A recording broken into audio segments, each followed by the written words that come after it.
Welcome to Next Level Operators, where we spotlight the people building high-performing businesses and how they're thinking about what's next.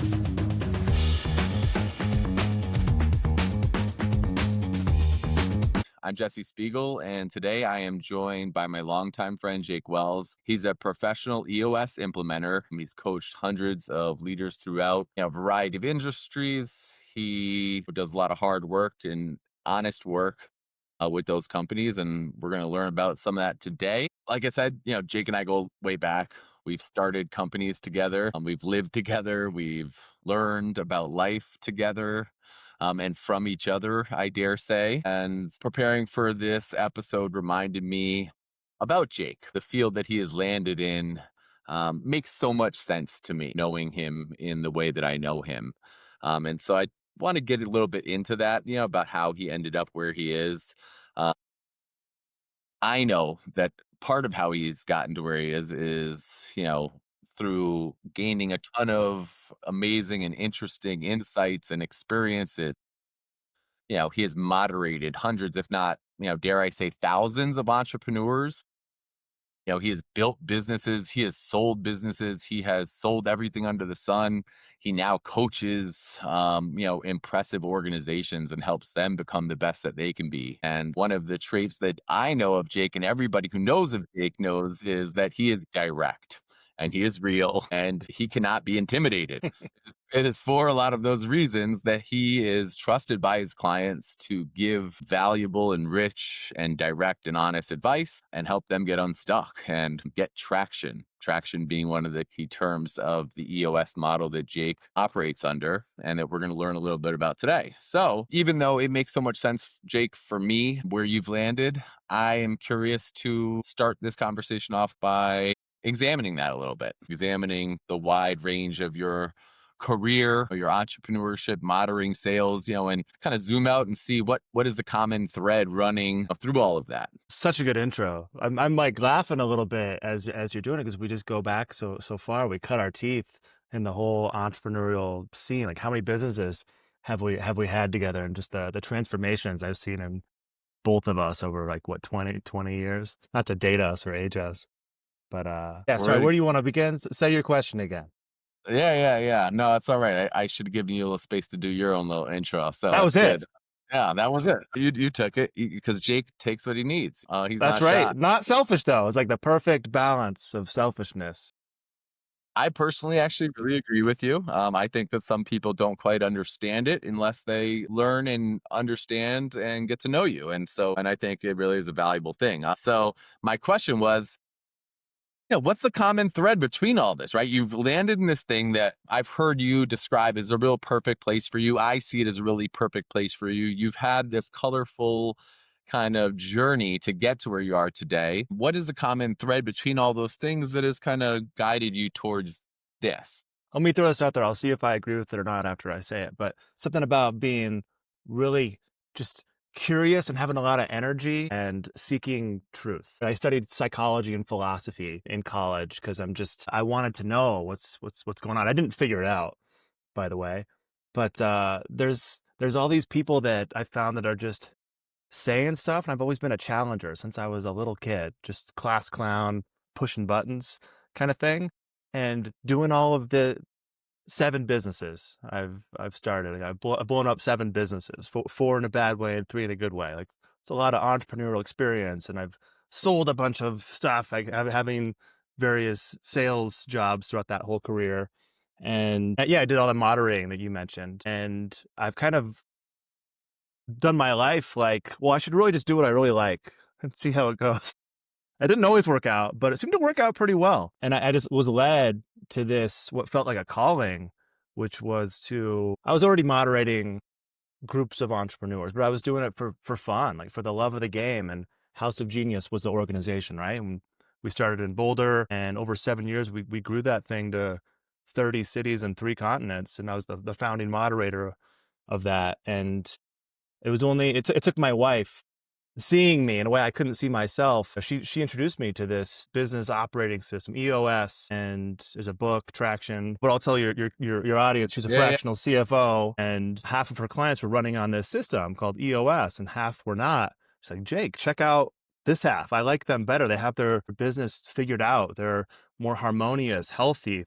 They have their business on purpose instead of on accident. And when I learned more about it, I read Traction, and it was just like a duh, of course, epiphany kind of moment. Like, where was this 15 years ago? Where was this 20 years ago? And I kind of feel like I went pro as a moderator when I took that leap, and just felt so natural. Like, I go in to businesses and I lock all of the leaders up with me in a bunker, and I force them to say what they really think out loud. I mean, they got to be game to do that, right? Like, I'm not for everyone if they're not willing to go there. But gosh, how natural and amazing! I feel really lucky to do what I do. Nice, yeah. So I mean, you just jumped right into what you do, right? And yeah, locking yourself in the bunker with these people. And I'm interested in that. I'm interested in the problems that businesses are experiencing. That is where I'm focused today. In my own business is problems, and we're taking kind of a different approach to it, or not different approach, but addressing different things. But ultimately, it is about identifying what these companies are, how they're bottled, where their bottlenecks are, and figuring out how to get them set up better. And so I'm interested in talking about that. And so I guess just generally speaking, are there bottlenecks that you see repeating and repeating within these organizations? It's so funny. I'm so like staggeringly surprised at how everybody thinks that they're such a snowflake. And they are. Like, they totally are. Like, you're so unique. It's just your experience. And if I'm being not kind, if I'm being direct, and candor is kindness, so same thing. You're not that special. I'm so sorry. There's 20 problems that have ever happened in business, right? And you're living one of them, and you're different flavor and your different version. But like, please don't think you're the first person to experience this thing. So if I boil it down, I don't want that to sound like too callous, because it's also like really true. I don't want to trivialize it and invalidate it, but like usually what I see is there's some form of something was unsaid, and people know what's going on. They haven't said it out loud yet. A lot of times it's a person. There's one person who's just like, man, you're kind of holding us back. They might be really wrong or just a little bit wrong. And it's just all about facilitating a conversation about that and saying, like, guys, can we call a spade a spade? Like, this visionary here, love him. Like, he got us here, but is he going to get us there?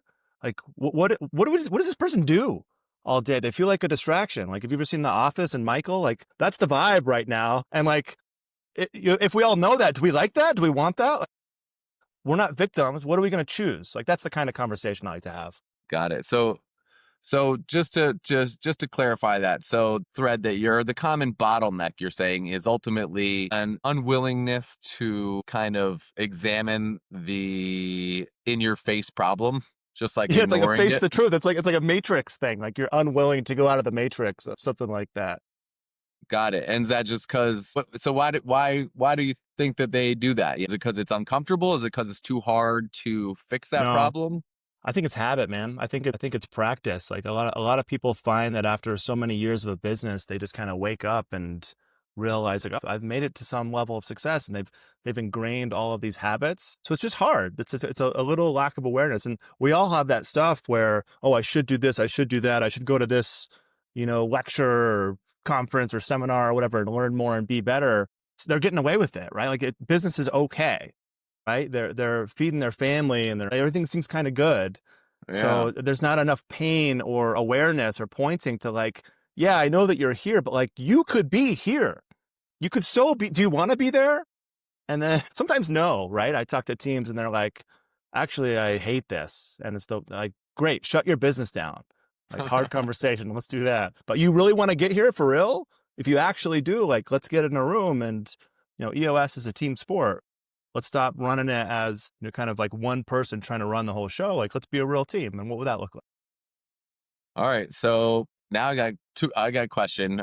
It's for two audiences. For me, right? Maybe you got something for me to learn from right here, and maybe you got something for some of our clients to think All about.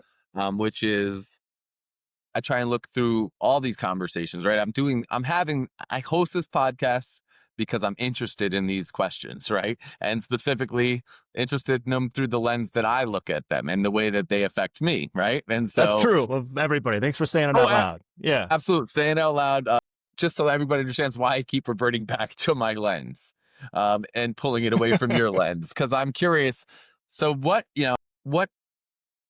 I want to affect change in organizations too. Deal with the exact same issue that you're dealing with, right? We do it this way. We've done it this way forever. It works. We make money, but it's not the best. And we recognize, in some way that it's not the best. That's why we're talking to you. And it's still really hard. You've got organizations that have people and personalities and departments and all this stuff. And so I guess how are you able to, I mean, I get, yeah. So what is it that, how are you effective? How do you get everybody on that same page of this is what we're doing. This is makes sense. This is worth our time and energy to do this as an organization. John, I Harry, question their honor and integrity.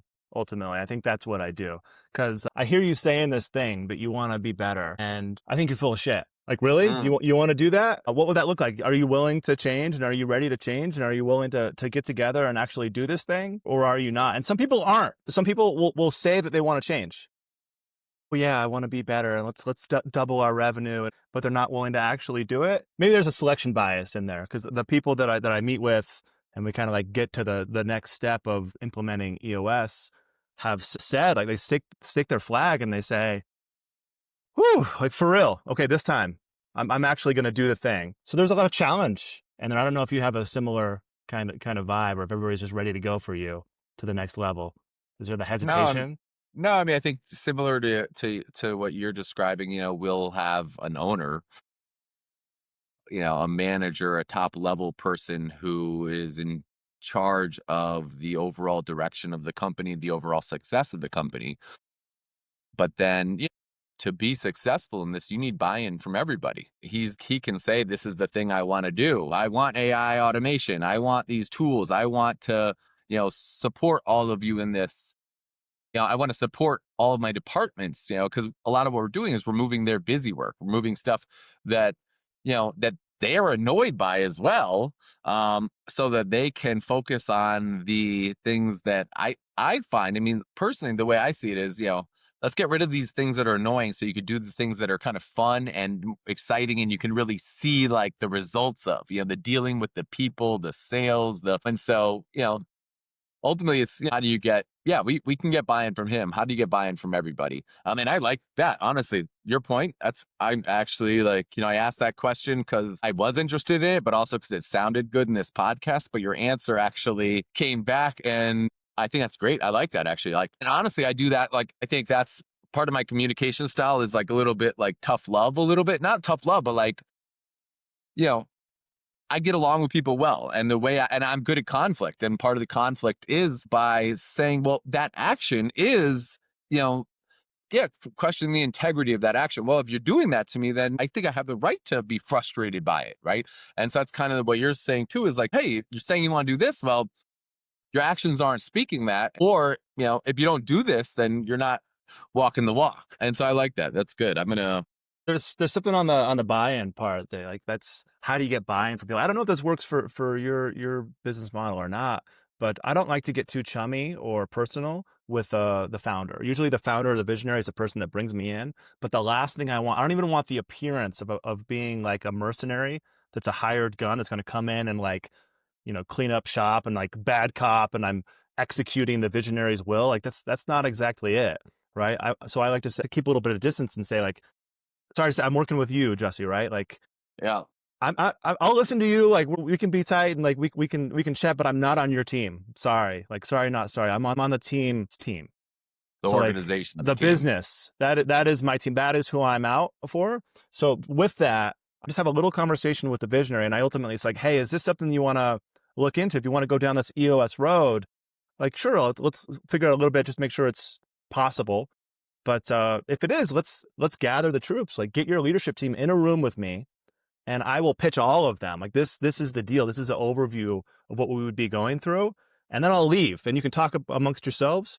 It doesn't, like, imagine the two worlds where we just say the founders, like, hey, we're doing EOS. Like, oh, cool, great. I feel so heard, and my voice has been heard, and cool. Is everybody talking about it? Like, hey, I think that could really help us. I'm in. I think we should do it. Let's try it. Let's do the first day. I love that. That's great. That's Because smart you need strategy. buy-in from the whole company too when you're doing these transformational things. But it's a big technology play. Like, that's the game you're in. Yeah, no, I think it's great. I love it. I think it's authentic, especially because you really feel that way. And it's that, and yeah, it shows that you are oriented towards truly solving these problems, not towards independent agenda of the owner, right? You're gonna do your Yeah. own thing and you're gonna solve problems, and I've that also takes noticed, team. just quick aside, is that some people just want to check a box. And it's just that's not don't work with me. Go find somebody else. And I bet you're the same way too. Like I was told I was supposed to do EOS, so we'll just like fill out this form and 8 questions. Okay, we did it. Or like no, that's not what it's about. Like EOS, it's a tool to get that thing that you want. You got to buy in and let's do the thing. Yeah, yeah, I agree. Maybe that's scary though too. It's like all or nothing sort of thing. Whatever it's worth, we go one step at a time. One session at a time. But as I'm saying it out loud, like that does feel scary to me. It is, and it takes a lot of bravery and faith to like even take that first step in a way. Yeah, well, think that yes, that it does take that, and I mean, this is definitely tooting your horn and my horn, but I really do believe it, which is ultimately finding the right partners is, I think, a huge part of that. And I could speak from my own experience, right? Like when you have a somebody who's working with you who is truly dedicated and like will not be stopped from achieving that goal to the best of his abilities. And that's how I kind of feel is like I measure my own success you know, based on achieving my goals, right? So my goal is Yeah, to like make you run smoother and make more money and like I create a plan and I'm going to then go forward like a freight train until I get there. And and I think that what you're describing is kind of the same thing. This isn't like I'm not checking boxes. I'm going to create a freaking plan. We are going to then execute that plan. totally. Um Or don't waste my time and don't waste your own time. Like let's be transformative or let's why? Absolutely. And I want to just leave a wake of businesses in my rear view that are or not even my rear view. I want to wake up businesses I'm working with, that I've worked with. I want everybody who's ever touched or interacted with me be like, wow, look at the impact that Next Level Logic had on us. And Totally. yeah. So awesome. I had another question for you. Trying to think what it was though, and we'll probably just edit this little bit out here while I collect myself. Well, you're Um, thinking, I love that about you, and I feel the same way. Where it's like I don't want to just get paid and somebody send me a check kind of thing. I want to have extraordinary, like incredible impact and get paid in proportion to the value that I add, kind of thing. Totally. No, my ego is tied up in all this for sure. Like, I love that I've got, just hundreds of like over the top love letter reviews. It makes me feel really good about like how I'm spending my time, and that like I'm really good at what I do. Uh, and so, yeah, this And I is, gotta say numbers. Like every quarter, I'm meeting with a company and I'm seeing if their revenue and profit and like happiness and well as if it's going up or down. So it's uh, feedback. yeah. So, we're talking about these problems we're talking about your clientele, like the kind of bottlenecks that they face. I'm curious about EOS, right? So you got drawn into this EOS framework rather, and there's a big structure and organization around it, lots of EOS trainers, implementers. Yeah, I'm curious about that as a business model? And are you seeing bottlenecks within your organization, within how EOS implementers operate? That is something that reoccurs within the kind of coaching EOS business model that is getting in people's ways that could be, I don't know, it could be thought about, learned about, grown from. Well, I mean, obviously, I think separately, we have to talk. You got to help me with some AI workflow stuff, certainly. Because, yeah, as an EOS implementer, I like to carry kind of like 12 to 15 clients at any given time. And there's kind of back end stuff that I've got to do that could be automated. Some of my kind of colleagues will have assistants, and I don't like managing people so much. I'd rather do it myself and lean on technology and workflows and stuff like that. So is that the kind of thing you're talking about, like Well, in I'd running be my own curious. business? I'd be curious about what those actual examples are. Like, so you're saying, I don't know what the case is, right? Whether it is, the in between the sessions, ongoing communication, identifying customers, achieving your goals. Yeah, and I don't know. Those are the things that come to my mind from an outside perspective, not being an EOS implementer, right? And so, am curious about the EOS business model and how and what EOS implementers are facing in their own day-to-day life as far as bottlenecks, what's working, what's not working, what's fun, what's not fun, what slows you down. Well, let me break that. I see the world through EOS now. I've got like been doing this 100% of my professional life the last 5 years. So I do think in terms of that, and we help our clients with a tool called the accountability chart, which is similar to an organizational chart, but it's really about like what is your function, and it's like high level. Are you a screwdriver? Are you a hammer? So we break up the company. Any company's broken up into marketing, sales, operations, finance. So that's what I'm looking at my own business through that lens. So sales is covered. I feel like that's not a bottleneck for me. Like that's lead to close kind of thing. Like that's very comfortable for me. Finance is very easy to money in, money out. I don't feel but in the marketing world, there's pain and stuff, and there's websites and ad campaigns and getting clients, right? Like getting leads, getting clients, top of the funnel, that could just be better and easier, right?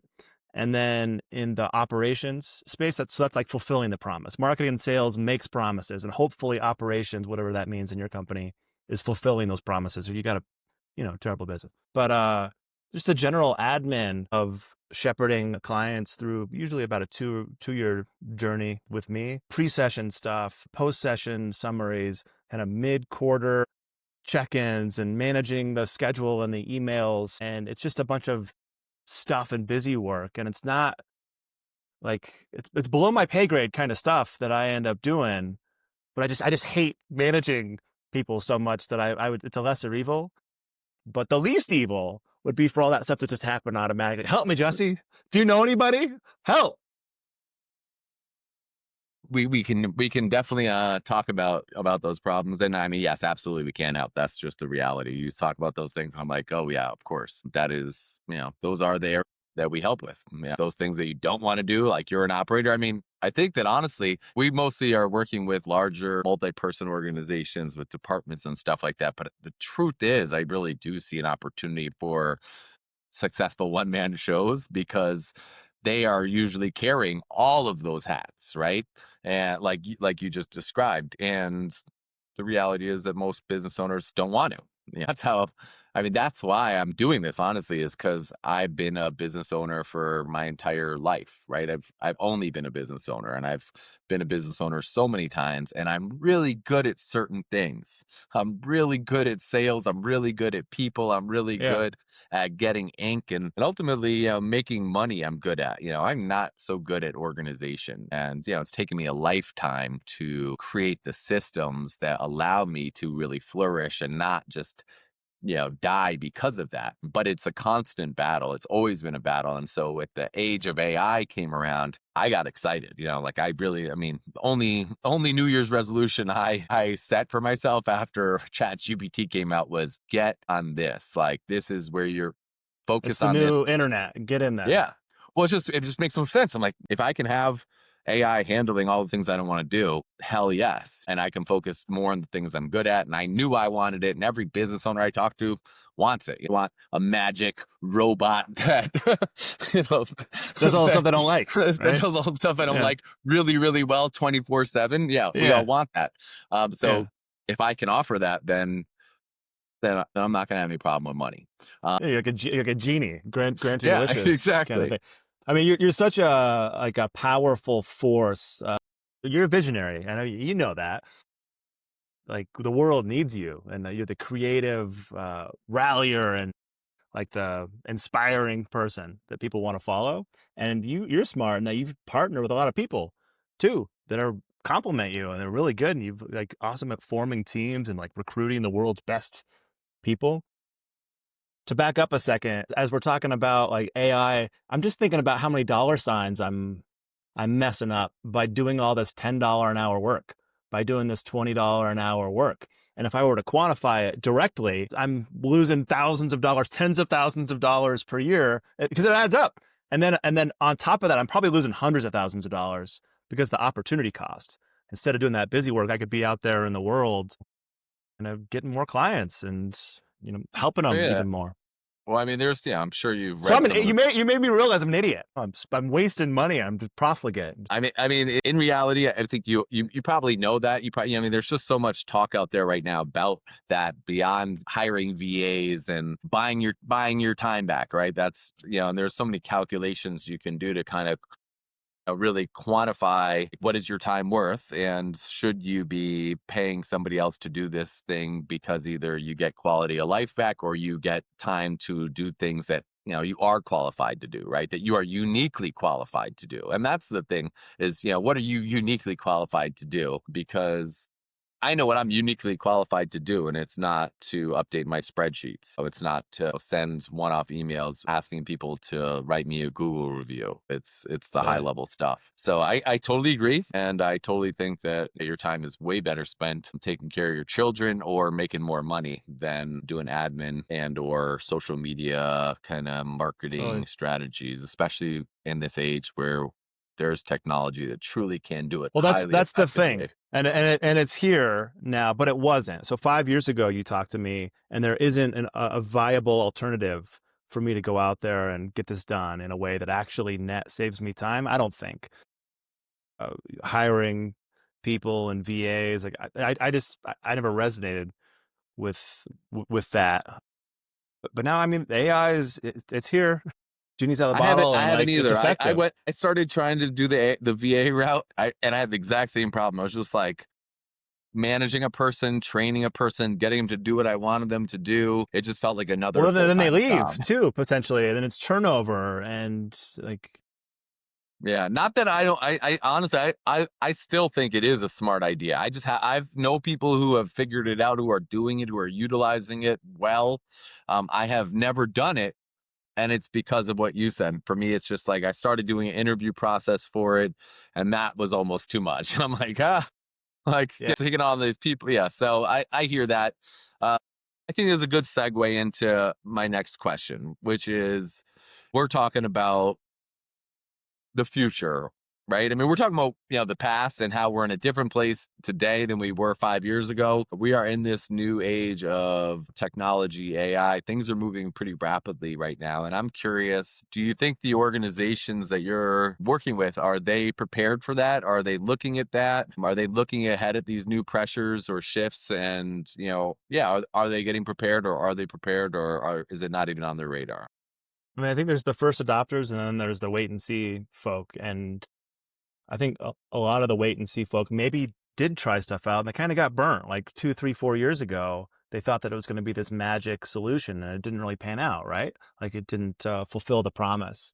So there's like a regaining trust thing that needs to happen today. But I mean, there are absolutely tools today, and about 1,000 of them that work, like that actually work, and that you can use. So I'm sorry, I lost the train of what was the actual question there? Just so, yeah, you're in there working with these organizations right now, and I know you're dealing with a different kind of bottleneck problem, right? You're really dealing with people problems for the most Yeah. part, I think, right? People and structure problems. Vision, people, but process too. It's part of the game. Like So I having guess I just repeatable wonder, process. how they are there any trends that you see in the marketplace, in the world, that they are not prepared for or are preparing for? Yeah. I see most of my clients really eagerly, enthusiastically excited about the prospect of AI, and like fumbling on how to actually incorporate it in any meaningful, actionable way, because they're getting like hit in the face with the fire hose of just the every day-to-day thing that they've got to do. And they have this like proactive idea, like, "Oh, I should meditate more, and I should do this is my should list, and I should do AI more. Like, of course I should, of course So I think that's a pretty common sentiment among all the clients that I'm working with. It's like, yes, of course I should, but they don't really know. They don't know how. How do I bridge that gap? So I think they need to know somebody like you. Like, well, if you talk to my friend Jesse Spiegel, Next Lev. Yeah, well, I mean, honestly, yeah, you're setting me up, and but I agree. I think that ultimately, if they're going to Like, they need a do it Sherpa. do it effectively, then I just read a paper by MIT where they were talking about AI and the implementation of AI into organizations today, and they were kind of doing an analysis of organizations that are being early adopters, because truly most businesses haven't. I think it's like 7% of businesses have already implemented AI, which leaves a vast majority have not. And so, of those organizations, they were kind of examining those have been more successful with it and haven't. And most of them are the organizations that aren't buying tools and implementing themselves, but are rather, bringing on agencies and organizations to really do it for them, figure it out for them because they are running a business and yeah, it's just a lot to bring on if you're running a company, then to think about how are we going to do this effectively. Well, I think So, some of them have like a high school level basketball player, kind of somebody who's good at tech, right? But there's a big difference between high school ball and college and NBA kind of thing. So the idea of bringing in like a true pro, like an NBA player of AI and technology, pretty game changing. Because the gap that I'm seeing is that the folks were like, yeah, cool, you promised, like, go do it, please, go do it. And they need somebody to own it, come in and direct it, and make sure it actually happens versus a lot of talk and smoke, which is I think what they've seen in the past before. So like that is the difference I think you're offering, right? I would say yes. Yep. Yeah. And it helps too if they've got that internal person who's pretty good at tech. Awesome. They can be the internal champion and run some of that stuff, but like get the pro in. Well, I mean, it's like what you're talking about, right? It's what you're doing, which is ultimately diagnosing organization, right? And taking a methodical approach to this, not just like, here's a problem, here's a solution. How do we, do it here? Because the problems reverberate out in a greater way. So you do need to kind of take a zoomed out look at the organization and have a strategy for implementing that. And oftentimes it's going to start with a tool, right? And solve a problem and then solve a few problems. And then if we've solved a bunch of problems, what else can we solve? Can we do an overhaul? Yeah. Well, I'm in like the bedrock business. I want to get like all those problems that populate up here. Like that's just a lot of downstream symptoms a lot of times. I want to get underneath that and get to the roots, and solve those problems. I think you do the same thing, right? Like we're not just, oh, there's a little thing, let's plug that hole. It's like, well, hold on, let's look at this holistically. Let's look at your whole system. And if we burnt it down, how would we structure this thing? I don't know. Is that your approach? I don't want to put words in your mouth. Well, no, I mean, is that our approach? I don't know if that's our approach. That makes a lot of sense, though. Like, what is the most ideal version of this business, right? That's what if we burned it Yeah. down and we could start from scratch, what is that? And Is we're that not my going to burn approach? it down. Don't get scared. Like we're not going to burn it down, but like Yeah. yeah. I think, we maybe take a more kind of practical first early steps of like, tell us ultimately we gotta, AI is intimidating people. Yeah. It is outside of their full grasp of understanding. And so I think for us, just understanding what their problems are initially in an intimate level, understanding what their most painful things are, what are the thing that I just want fixed so bad, and let's start there. Because yeah, I think show them some relief, show people some relief, show them that it works, give them a positive reaction, and then they're gonna be like, okay, let's do that again. I got another problem over here. Let's fix that. And so So you yeah, start with like what's a low hanging fruit, easy big win, and let's go there. Because I mean, you could look at it as like I'm gonna solve your hangnail problem, then I'm gonna fix your broken arm, and then we're gonna like get you I enlightened. think it's a case by case basis, right? Yeah, You have a meeting with an owner, have a meeting with the leader, and see where he's at. And ultimately, I'm in business, right? So my business is uh, getting your business, and I am successful in my business by solving your problems. So you know, my first step is understand you as a owner, and then figure out what you want. And if you just want me to solve this one problem, well, I'll solve that problem. And then hopefully I'll open up your eyes to a wide range of opportunities here, and you'll let me solve some more problems. Maybe you'll let me overhaul your whole company. But yeah, I just so realized and snickered a little bit because I remembered I'm not the host, and you can tell because I don't have the microphone in front of me. no, were Back you to were you. you were you asking the Oh, questions? I don't I even know. felt like I was interviewing you there for a minute, which is Funny, fine. I Maybe don't. it's a conversation. I don't know the It's a co- format. We're flowing. I think this was a conversation. Yeah, I mean, Cool. I lead it, and I'm in charge, and you have to listen to me. But Yeah. I want you to believe that. no, so yes, I think I mean, we've covered a lot. Jake, you spend your days inside the bottlenecks of leadership teams, understanding their struggles, and helping them build systems, organize their structures in ways that support their future success. For organizations that hear this podcast and they're like, "Oh, like I'm having these problems. We're having trouble facing our issues.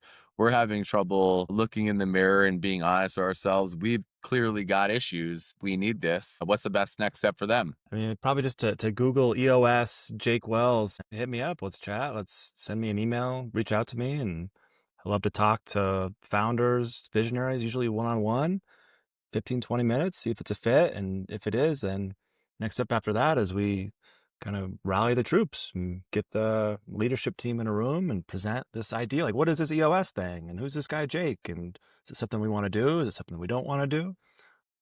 And go from there. Wonderful. Well, yeah, Jake EOS. Gosh, I hope Thanks, that Jake. works. Hopefully my SEO game is tighter. That's going to be a problem. It does work. I Google. I did it. Cool, cool. I did it Okay, yesterday. It comes up. I think it cool. says something about next level or 11. 11. What's your company? 11 Level consulting. 11. Yeah. There you go. Yeah. Level 11 consulting. All right, Jake. Well, it was really enjoyable conversation, easy and educational for me, and I'm sure all of our listeners. So thanks so much for your time today, and I will see you in person soon. Thanks for having me. Absolutely.